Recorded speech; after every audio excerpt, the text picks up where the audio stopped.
In 2015, we were first introduced to the gorgeous Xbox platformer Ori and the Blind Forest. A sequel was announced just last year on stage at Xbox, and my next guests say this game will be the best Ori, and the Ori, or it will be to Ori what Mario 3 was to Super Mario Brothers. I guess that's a quote. That's impressive. Well, it did look amazing in the Xbox press conference earlier today. And here to tell us more about Ori and the Will of the Wisps is game director Thomas Mailer and composer Gareth Coker. Guys, great to have you with us. Thanks so much. We're so excited to showcase the game. So first of all, second game in the press conference, Halo to Ori. No pressure. Yeah. It looked amazing. So tell us, because I love the painterly look and feel of this game, and it's playable over the Xbox? People are playing the game now? Yeah, wow. We have a big kind of like playable build. I'm pretty sure that people who play it will not even see all of the stuff that we have in the build. Wow. Like basically the big thing that we wanted to do this year, like last year we showed a little bit of the art style and the world that we're in and so on, right? We just announced the game. This year, like we knew that gamers would just want to see the gameplay, right? And like really just say, hey, what have you done that is new and fresh and cool? Yeah.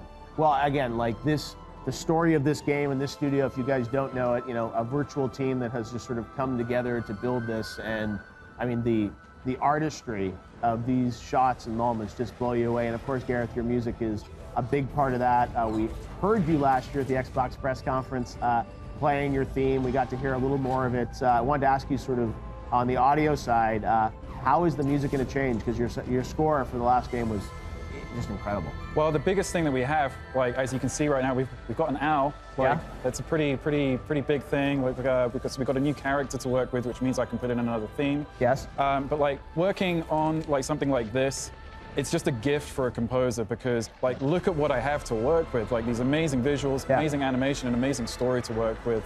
And of course, I know what the story is, so I know what I've got to work with, and that's what I'm really excited about. Yeah, it's amazing. How far are you along in composing for the game?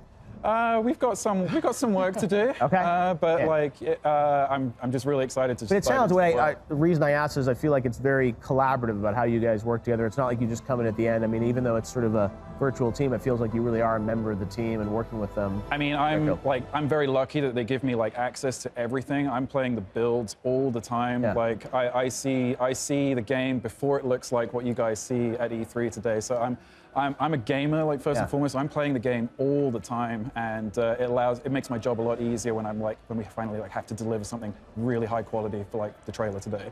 Yeah, no, again, it's just so beautiful. So tell us about the gameplay. This is obviously a little more cinematic, but the gameplay, how different is it than the first Ori game?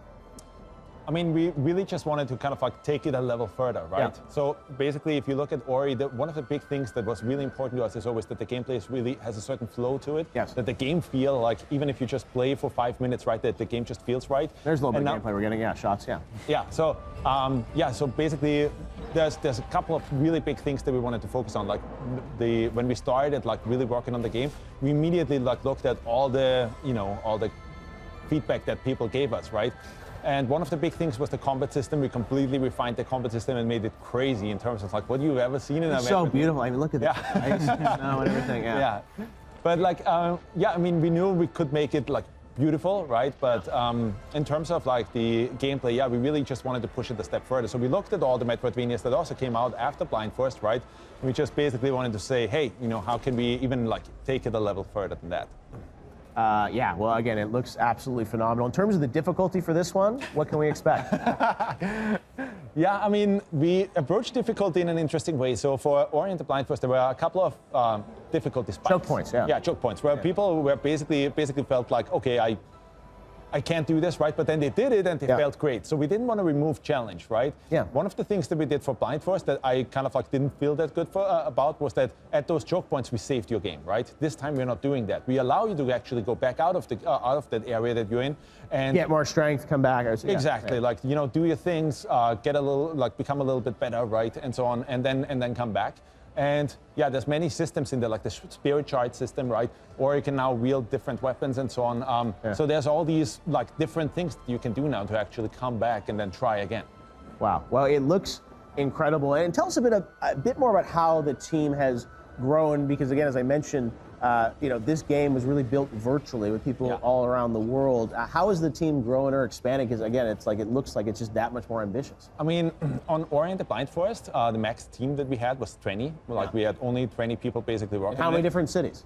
Back then it was like 12, 13 or so different We're all cities. over the place. Yeah, you guys understand. You said 20 people working in 13 different cities. Wait. But now it's different, right? Like Okay. now we have 50 people. Wow. And we're over like 35 different places, like in the Really? world. Yeah. So that basically means also that 24 hours a day, somebody is working on the game all the time, right? I think that's just a fascinating story. The fact that you have that many people in 30 cities all coming together and actually making something that is this beautiful and incredible. When So- someone wakes up, they always see an improvement to the game. I was going to say, yeah. and It's becoming pretty crazy now. Where it's like you wake up and you see like 400 messages in Skype, right? Yeah.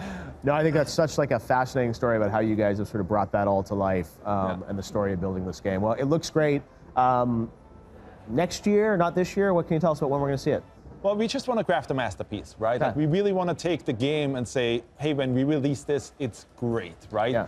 So, we haven't really changed our release Okay. date, as a little side fact. So TBD. So it's still the same thing, and it's 2019. 2019. Okay, good. 2019. All right. I was going to say I was expecting you to push it further, but that's good. Next year will be the year. And no, again, you see a game like this, it inspires me to get excited about where games can go in the future, and I can't wait to go hands-on. I got to go Thank you play so this much. thing. So it's playable over at Xbox. Playable. Come away, yeah? Oh my God! All right, I will. I'll be there. Awesome. Excited for it. Well, Gareth, great to Thank you so chat much. with you. Thomas, thank you for coming by YouTube show. We can't Thank you so wait to much see for more inviting on me. this game. Absolutely, it's my pleasure.